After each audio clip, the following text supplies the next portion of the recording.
नमस्कार। अब हम अपने छठवें मॉड्यूल में आ चुके हैं और इसका नाम है how to pitch a wider population. जो हर एक कंसल्टेंट, एक प्रिस्क्राइबर चाहता है कि मेरी रीच और कैसे बढ़े, मैं अपनी रीच कैसे बढ़ाऊं, कैसे मेरे पास नए क्लाइंट्स आए, कैसे मेरे पास बाहर के क्लाइंट्स आए। तो उस बारे में हम चर्चा करेंगे। और सर, हमारा पहला सवाल इस टॉपिक में है how to get clients from nearby cities. क्योंकि क्या होता है ना, एक प्रिस्क्राइबर डिफाइंड नहीं रहना चाहता और आजकल मॉडर्न एज में तो बिल्कुल रहना भी नहीं चाहिए। तो क्या क्या एफर्ट्स वो कर सकते हैं जिससे वो नियर बाय सिटीज के भी क्लाइंट्स अट्रैक्ट कर पाए? जी आदित्य जी, इसमें वैद्य जब भी बनता है तो उसका यही एक सबसे बड़ा लक्ष्य होता है कि वो अपने जो चिकित्सा है उसको सर्वव्यापी बनाए। सर्वव्यापी का मतलब होता है ग्लोबलाइज करें। तो ग्लोबलाइज करने के लिए सबसे बड़ा उसका जो पहला जो स्टेप होता है कि वो अपनी सिटी और अपने से लगी हुई सिटीज़ पे काम करना शुरू करे।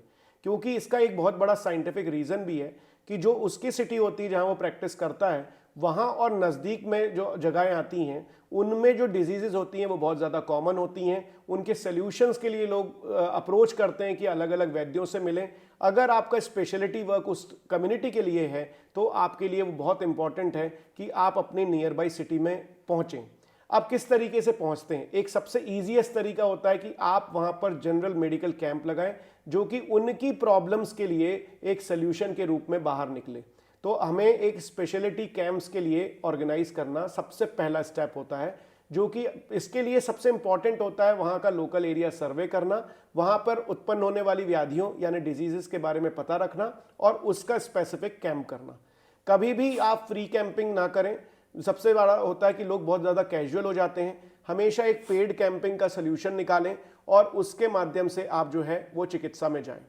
दूसरा जो सेगमेंट है कि आप पैम्पलेट डिस्ट्रीब्यूट करें, जैसा आपने कहा, हेल्थ टिप्स के साथ, और वहाँ लोकल जो प्रॉब्लम्स होती हैं और नियर बाई जो सिटीज़ होती हैं वहाँ के मेडिकल स्टोर से आप कम्युनिकेट करें। वहाँ पर जो ऐसे एरियाज़ हैं, जो मंदिर हैं, उनमें आप उसको डिस्ट्रीब्यूट करवाएं। जहाँ पर गैदरिंग एरियाज़ हैं वहाँ पर उसे डिस्ट्रीब्यूट कराएं।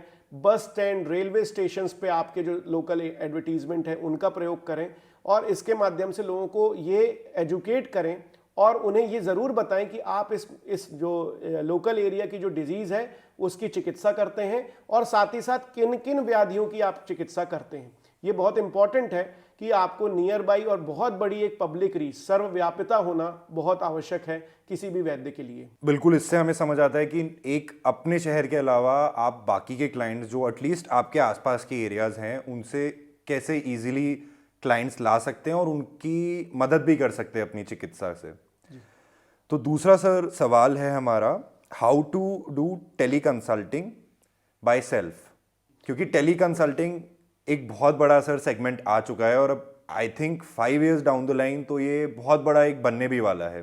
क्योंकि अब एक्सेसिबिलिटी टू वेब मीडिया और लोगों का इधर उधर निकलना कम हो गया है कोविड के दौरान। तो ये इसके बारे में मैं चाहूँगा आप थोड़ा सा एक्सप्लेन कीजिए हमें। बिल्कुल, ये जो है महामारी जो रहती है एक बहुत बड़ी चीज़ों को भी जनरेट करती है आदित्य जी।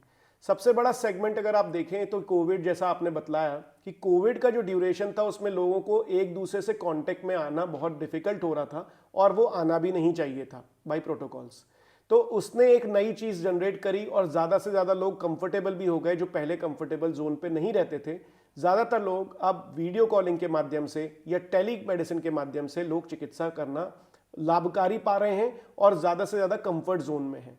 तो अगर हम रूरल एरिया देखें, सब रूरल देखें या बिल्कुल अर्बन एरियाज देखें, अर्बन एरिया में उनका टाइम बचता है, उनको बार बार लोगों तक एक ट्रैवलिंग टाइम भी रहता है, अपना एक समय निकालना बहुत मुश्किल होता है, तो उसमें लाभ हो जाता है। सब रूरल एरियाज़ में अगर आप ये देखते हैं कि बिल्कुल जो क्लिनिक हैं अगर वो दूरी पे हैं तो भी उनका लाभ होता है। और दूसरा, जो पेशेंट है वो लगातार वैद्य से कम्युनिकेशन में आता है व्हाट्सएप के माध्यम से। तो आपका जो सवाल है इसमें बहुत इंपॉर्टेंट है कि वीडियो कॉल, और आजकल जो कोविड का ड्यूरेशन रहा उसके टाइम पे लोग कॉन्टेक्ट लेस वर्किंग चाहते थे। तो सबसे अच्छा एक नया चीज़ जनरेट निकल के आई जो कि हुई वीडियो कॉलिंग के माध्यम से डॉक्टर तक पहुंचना। रूरल एरिया हो, सब रूरल एरिया हो, चाहे अर्बन एरिया हो, तीनों की अपनी अपनी प्रॉब्लम्स है। अर्बन एरियाज में लोग ट्रैवल नहीं करना चाहते, चीज़ें बहुत दूरी पे होती हैं। स्पेसिफिक टाइम पे वो अपने घर बैठे आयुर्वेद की चिकित्सा का लाभ ले सकते हैं और उन्हें स्पेसिफिक टाइम पे उसे ट्रीटमेंट भी मिल सकता है वीडियो कॉल के माध्यम से। सब रूरल एरिया में कई बार ऐसा रहता है कि एक साथ बहुत सारे लोगों को दिखाना है, कोई लोग चल नहीं सकते, कोई लोग पहुंच नहीं सकते वैद्यों तक, उसके लिए भी वीडियो कॉल का लाभ हो गया। तीसरा जो माध्यम है रूरल एरिया में, वो अर्बन एरिया के वैद्यों से मिलना चाहता है तो रूरल व्यक्ति जो है अर्बन एरिया के लोगों को कॉल कर सकता है। शहर में बैठा हुआ वैद्य गांव के पेशेंट को देख के उसे औषधि प्रदान कर सकता है। तो ये बहुत अच्छा माध्यम है। एक सबसे अच्छा तरीका ये है जो मैं खुद भी यूज कर रहा हूं।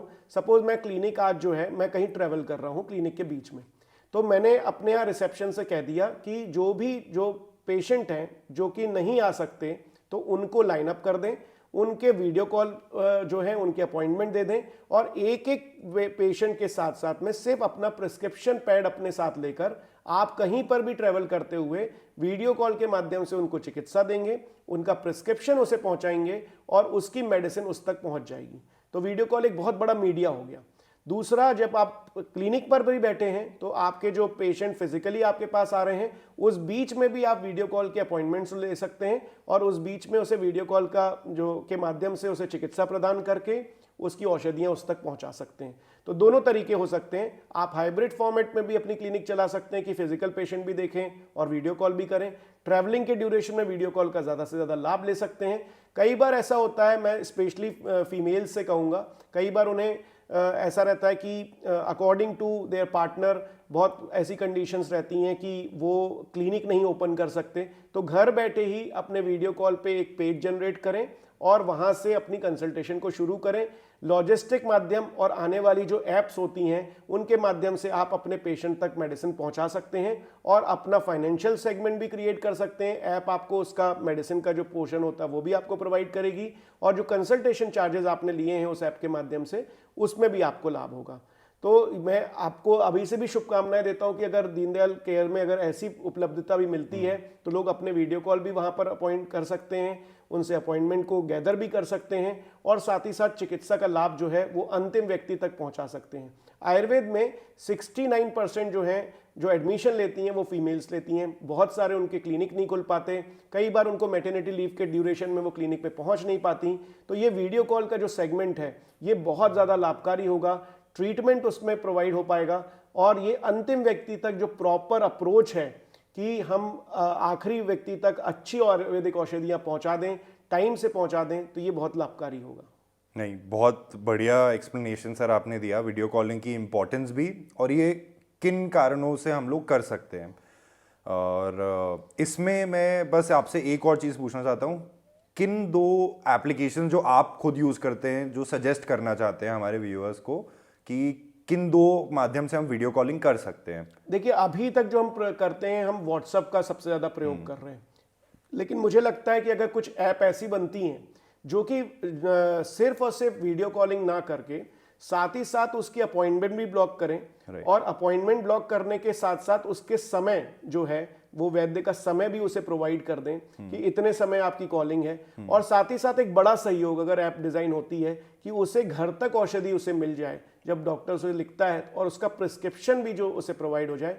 तो अगर ये पूरा सर्कल हम कंप्लीट करते हैं तो ये बहुत लाभकारी होगा। अभी तक व्हाट्सएप में हम क्या करते हैं कि जब वो कॉल करता है तो हम उसका प्रिस्क्रिप्शन जो है उसकी फ़ोटो उसे भेजते हैं, हमारे यहाँ का रिसेप्शन उसे मैनेज करता है, वो पैकिंग करता है, हमारी ब्रांडिंग में उसे देता है और लोगों तक पहुंचाता है। एक तरीका ये है। अगर आपके पास इतना बड़ा सेटअप नहीं है तो आप ऐप में रजिस्टर करें, उसके माध्यम से आपका ही एक कस्टमाइज सोल्यूशन होगा और आपका ही प्रिस्क्रिप्शन पेशेंट तक पहुंचेगा और वो औषधियों का भी फाइनेंस जो है वो वैद्य को मिलेगा और साथ ही साथ उसकी कंसल्टेशन फीस भी मिलेगी। सो ये इस तरीके से भी हम उपयोग में ला सकते हैं। टेक्निकल यूज करके आप अपने पेशेंट को भी लाभ दे सकते हैं, अपने आप को भी फाइनेंशियल लाभ दे सकते हैं और अपनी प्रेजेंस भी सोसाइटी में रख सकते हैं। ज़्यादातर जो लोग क्लिनिक नहीं स्टैब्लिश कर पा रहे हैं, घर पर हैं, वो इस माध्यम से लाभ ले सकते हैं। बहुत धन्यवाद सर, और आई एम श्योर एप्लीकेशन में ये सारे फीचर्स डेवलप जल्दी से जल्दी होंगे। सर, हम लोग का अगला जो सवाल है वो ये है कि how to do tie ups with nearby hospitals and clinics to increase your network. जो आसपास के आपके हॉस्पिटल्स हैं या क्लिनिक्स हैं तो उसमें कैसे हम लोग टाई अप करके अपने क्लाइंट्स बढ़ा सकते हैं? ये बहुत ट्रेडिशनल वे था आदित्य जी। कैसे होता था कि जब कोई भी नया डॉक्टर मार्केट में आता था या फिर जब वो पास आउट होता था और वो अपनी क्लिनिक खोलता था, तो सबसे पहले होता है कि वैद्य से वैद्य का मिलाप, यानी कि एक दूसरे का नेटवर्क, और ऐसे ही वैद्य का डॉक्टर से और दूसरी फील्ड के डॉक्टरों से भी मिलाप। जैसे कि एग्जांपल देता हूं, वैद्य जब हम बनते हैं और अगर हम रूमेटोलॉजी पे काम कर रहे हैं या जॉइंट डिसऑर्डर पे काम कर रहे हैं, तो हमारा बिल्कुल कर्तव्य बनता है कि नियर बाई योग सेंटर से हमारा टाइप हो, near by physiotherapy segment centre से हमारा टाइप हो, तो इनके माध्यम से आप एक कंप्लीट सोल्यूशन पेशेंट तक पहुंचा सकें। अगर मैं ईएनटी के ऊपर काम कर रहा हूं तो हेयरिंग क्लिनिक्स पे मेरा काम हो। अगर मैं जो वहां पर हमें वॉइस के ऊपर काम करना है तो वहां पर मिलने वाले जो मेडिसिन हैं उनका जो नियर बाई नेटवर्क हमारे लिए हो। अब जो नए वैद्य आ रहे हैं या फिर पुराने वैद्य हैं, उनके लिए एक बहुत इंपॉर्टेंट सलाह भी है और मैं भी उसे फॉलो करता हूं, हॉस्पिटल से टाई अप करना। कई बार ऐसा होता है कि आपका क्लिनिक का सेटअप बहुत छोटा होता है और आप पेशेंट को एडमिट नहीं कर सकते, लेकिन उसे कई बार एडमिशन की रिक्वायरमेंट होती है और वो पेशेंट आपसे जानबूझ के पूछता है या फिर उसे जानकारी चाहिए होती है कि सर मुझे कहां पर एडमिट होना चाहिए। अगर आप इस माध्यम में ब्लैंक हो जाते हैं तो पेशेंट के पास कोई गाइडेंस नहीं होता और रैंडमली वो कोई भी हॉस्पिटल सिलेक्ट कर लेता है। तो हमें बहुत इंपॉर्टेंट है कि हमें अपने टाइप्स और बहुत अच्छे से कंफर्म करने के बाद टाइप्स क्रिएट करने चाहिए। सपोज अगर मैं रूमेटोलॉजी में काम कर रहा हूं और उसे कुछ इमरजेंसी आती है या फिर उसे कुछ और भी एडवांस ट्रीटमेंट चाहिए या उसे सर्जरी की रिक्वायरमेंट पड़ रही है आफ्टर दिस, तो हमें नियर बाई ऑर्थो के जो हॉस्पिटल्स हैं उनके साथ टाइप करना चाहिए। साथ ही साथ रूमेटोलॉजी का अगर काम हम कर रहे हैं तो हमें एक्सरेस का जो टाइप है वो करना चाहिए। वहाँ पर साथ में रेडियोलॉजी के जो सेगमेंट्स हैं, एमआरआई हैं, सीटी हैं, उनके लिए भी टाइप्स हमारे बहुत अच्छे से मौजूद होना चाहिए। जब आप एक कंप्लीट सोल्यूशन एक पेशेंट को देते हैं तो वो रैंडमली परेशान नहीं होता और ये ज़्यादातर कोशिश करना चाहिए कि आपके नियर बाई जो हॉस्पिटल्स हैं, नियर बाई जो डायग्नोस्टिक सेंटर हैं, आप उन्हीं पे उनको फोकस करें। दूसरा जो सोल्यूशन है कि आप जनरलाइज जब प्रैक्टिस करते हैं तो उसमें आपके एमडी मेडिसिन भी आपके साथ सेकंड ओपिनियन के लिए होना चाहिए। वो आपसे कम्युनिकेशन में होना चाहिए जिसमें कि पैथी का जो क्लैशेस हैं वो ना क्रिएट हो और साथ ही साथ वो भी आपको अंडरस्टैंड करें और वो मैनेजमेंट हो। गायनिक की अगर आप प्रैक्टिस करते हैं तो आपको डेफिनेटली ऑब्स का जो सेगमेंट है या फिर ऐसे कोई सेगमेंट्स हैं जहां पर उसे हॉस्पिटलाइजेशन के लिए आप भेज सकते हैं, उसका आप टाइप करें फाइनेंस के बेसिस पे भी। और दूसरा जो है एक एथिकली भी आपको ऐसे टाइप्स बिल्कुल करने चाहिए और पेशेंट को एक कंप्लीट सोल्यूशन तक पहुंचाने के लिए एक वैद्य का कर्तव्य बनता है और ये बहुत इंपॉर्टेंट है। कभी भी आप ये ना सोचें कि दूसरी पैथी में हम कोई टाइप्स नहीं करेंगे। आपको ह्यूमैनिटी के लिए आप काम कर रहे हैं और इसे कंप्लीट सोल्यूशंस के लिए आपको हमेशा पूरी ताकत से इसमें लगना चाहिए। Thank you so much sir, it was very valuable information जो आपने दी और आई एम श्योर इससे एक पेशेंट को कंप्लीट सोल्यूशन तो मिलता ही है टाई अप से, बट एक जो नेटवर्क बन जाता है आपकी खुद की सिनर्जी का, चाहे आपने बोला हॉस्पिटल से कनेक्ट करना या अगर आपको एक्सरे प्रोवाइड करना है तो किसी रेडियोलॉजी सेंटर से कनेक्ट करना, तो आई एम श्योर उससे आपका बिजनेस तो बढ़ेगा ही बढ़ेगा बट एक कंप्लीट सोल्यूशन भी पेशेंट को जाएगा। तो अब हम लोग सर अपने अगले क्वेश्चन पे आएंगे, how to use social media for more reach, क्योंकि हमारा टॉपिक है how to reach a wider population और वाइडर क्लाइंट्स, वाइडर पेशेंट्स। तो सोशल मीडिया का कैसे हम लोग लाभ ले सकते हैं, ऑल्दो हम लोग पहले डिस्कस कर चुके हैं इसके बारे में, बट एक छोटा सा हम लोग 2 लाइनर फिर से बताएं। एक सिंगल लाइन में बोले तो गूगल बाबा जिंदाबाद, यही चल रहा है अभी तो गूगल से आप अपनी चीज़ों को लोकेट करते हैं, उसी के माध्यम से आप फेसबुक पे जाते हैं, उसी के माध्यम से आप ट्विटर पे जाते हैं, उसी के माध्यम से आप इंस्टा पे जाते हैं। ऐसे 4-5 ऐप्स को आप अपने दिमाग में रखते हैं जो सोशली बनाई गई हैं, जो हर व्यक्ति को कनेक्ट करने के लिए है।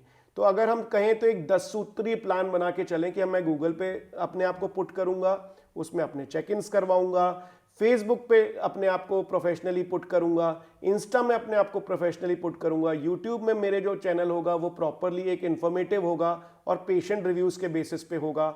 साथ ही साथ ट्विटर में मैं अपनी नेशनल इन्फॉर्मेशन या फिर जो चीज़ नई आई है उसको एक क्लिनिक के माध्यम से रिपोर्ट करूंगा, जस्ट डायल में अपने आप को रजिस्टर करूंगा, प्रैक्टो में अपने आप को रजिस्टर करूंगा, नई जो ऐप आपकी आने वाली है उसमें अपने आप को रजिस्टर करूंगा। अगर आप ऐसा एक 10 सूत्रीय प्लान बना के चलते हैं तो आपको डेफिनेटली एक वाइड पॉपुलेशन में आप पहुंचेंगे और एक कंसोलिडेट वे में आप अपने आप को ग्लोबली रिप्रेजेंट कर पाएंगे। नहीं, बिल्कुल सर, आपने 2 लाइनों में बहुत इजीली पूरा कंक्लूड कर दिया। अब सर हमारा आखिरी जो क्वेश्चन है, जो मुझे लगता है बहुत अच्छा क्वेश्चन है, आप इसके बारे में ज़्यादा जानकारी देंगे। Is speciality treatment helpful to approach wider population? इसका मतलब ये हो गया कि जो जनरलाइज ट्रीटमेंट होता है एक, और एक स्पेशलिटी ट्रीटमेंट, क्या एक स्पेशलिटी ट्रीटमेंट हम लोग को ज़्यादा पॉपुलेशन या ज़्यादा क्लाइंट्स देगा या फिर जनरलाइज ट्रीटमेंट देगा? तो इसके बारे में एक बार थोड़ा सा बता दीजिए। आदित्य जी, इसका एक हिस्टोरिकल आंसर देता हूँ। जब पहले हमारा भारत जो है, एक हम कहें तो सबसे पुरानी सिविलाइजेशन है भारत की, पहले क्या होता था, स्पेसिफिक एरिया में, लोकल एरिया में एक एक वैद्य होता था। जैसे मैंने कहा कि लोकल एरिया की वो पहले पूरी जानकारी रखता था, वहाँ पर कौन सी बीमारियाँ हो रही हैं, उसका क्या सोल्यूशंस हैं। लेकिन अब जो वर्ल्ड है वो बहुत ज़्यादा हर चीज़ में स्प्रेड आउट भी हो गया, और लोग जो हैं, अब पुराना सिस्टम जो है वैद्य वाला कल्चर वो नहीं रहा। तो इसको अगर हम कन्वर्ट करें तो आजकल क्या हो गया, जैसे हम कहते हैं ना स्पेशलिटी सेगमेंट, बीमारियां अलग अलग तरीके से आ रही हैं। आयुर्वेद में बहुत ज़्यादा रिक्वायरमेंट है स्पेशलिटी क्लिनिक होने का। अगर आपका स्पेशलिटी प्रेजेंस नहीं है तो आपके लिए ये जनरलाइज जो सेगमेंट है वो कई बार हेल्पफुल भी है, लेकिन अभी जो एरा की रिक्वायरमेंट है वो है स्पेशलाइज कल्चर।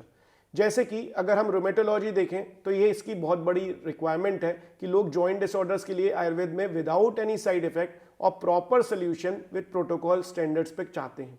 तो अगर हम ऐसा कुछ क्लिनिक स्टैब्लिश करते हैं तो उसमें लाभ होगा।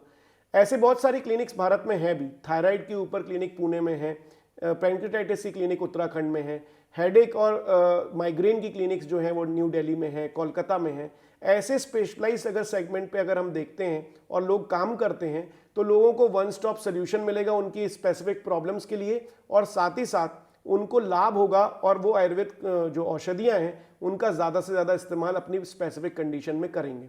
इसमें प्रॉब्लम जो आती है वो टॉल क्लेम्स की आती है, हमें वहाँ पर अवॉइड करना चाहिए। और मार्केट जो करते हैं हम कि इससे सेल्फ प्रिस्क्रिप्शन जो होता है कि जैसे कोई एक प्रोडक्ट हमने बनाया और उसको कहा कि आप ऐसे प्रोटोकॉल्स में ले लें और उसे घर पे ही यूज़ करें, इसको अवॉइड करने के लिए स्पेशलिटी क्लिनिक की बहुत आवश्यकता है। और साथ ही साथ उसके पूरे प्रोटोकॉल्स, उसका डाइट प्लान, उसका एक्सरसाइज शेड्यूल, उसका योग टाइप, उसका डाइट टाइप, ऐसे कंप्लीट सोल्यूशन हम उसे स्पेशलिटी क्लिनिक में प्रोवाइड कर सकते हैं।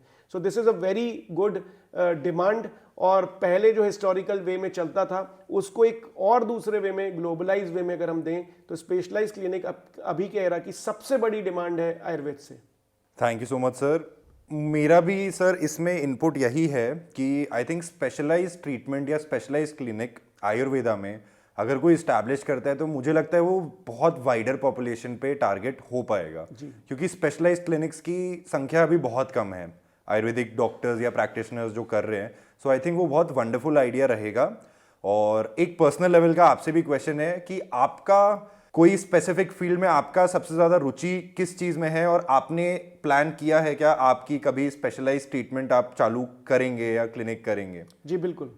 क्या होता है कि जब कोई भी नया वैद्य होता है तो वो जनरलाइज क्लिनिक से काम शुरू करता है, लेकिन जब वो एक स्पेसिफिक टाइम पीरियड बिता लेता है तो उसे समझ में आता है कि मैं इस फील्ड में बहुत अच्छा काम कर रहा हूँ। तो आपने जैसा मेरा ही सवाल पूछा तो मुझे ना रोमेटोलॉजी और बोन एंड जॉइंट डिसऑर्डर्स पे ऐसा देखने मिला कि आयुर्वेद में बहुत अच्छे सक्षमता से इसमें काम किया जा सकता है। दूसरा जो आपका सवाल था कि वाइडर पॉपुलेशन तक कैसे पहुंचे, तो अगर आप एक स्पेसिफिक ट्रीटमेंट डिजाइन करते हो तो उसमें यूज होने वाली मेडिसिन और साथ ही साथ उसमें यूज होने वाले पंचकर्म, योग और डाइट प्लान, ऐसा डिजाइन क्लियरली हो सकता है। और इसे मल्टीपल स्केल्स पे बहुत सारी क्लिनिक चेन के माध्यम से इसे पहुंचाया जा सकता है और लोगों को ज़्यादा से ज़्यादा बेनिफिट क्रिएट किया जा सकता है। दूसरा फायदा, जितने आने वाले यंग वैद्यज हैं उनको एक स्पेसिफिक प्रोटोकॉल मिलेगा और वो इस क्लिनिक की चेन में काम करके हर एक स्थान पे, जम्मू कश्मीर से लेके कन्याकुमारी तक, इसको अच्छे से, और ऐसा ही नहीं पूरे वर्ल्ड में इसकी क्लिनिक के प्रेजेंस करके लोगों को उस पर्टिकुलर डिजीज से बाहर निकाल सकते हैं। नहीं, बिल्कुल sir, you are absolutely right. और मुझे लगता है कि अगर एक स्पेसिफिक ट्रीटमेंट होगा और वो इंडिया से हो सकता है कि रूमेटोलॉजी हो या कार्डियोलॉजी हो, वो एक बीमारी को तो इरेडिकेट करने में या उसके पास तक ले जाने में मददगार रहेगा। जी हाँ। तो thank you very much sir, thank you very much. ये टॉपिक जो हमारा था, how to pitch a wider population, इसके बारे में हम लोगों ने काफ़ी सवाल जवाब किए और आई एम श्योर काफ़ी कुछ आपके दिमाग के जो क्वेश्चंस थे वो कवर हुए होंगे। इसके अलावा कुछ भी होता है, just like my previous chapters हम लोग ने बताया, you can contact us and we'll be very happy to help and answer. Thank you so much.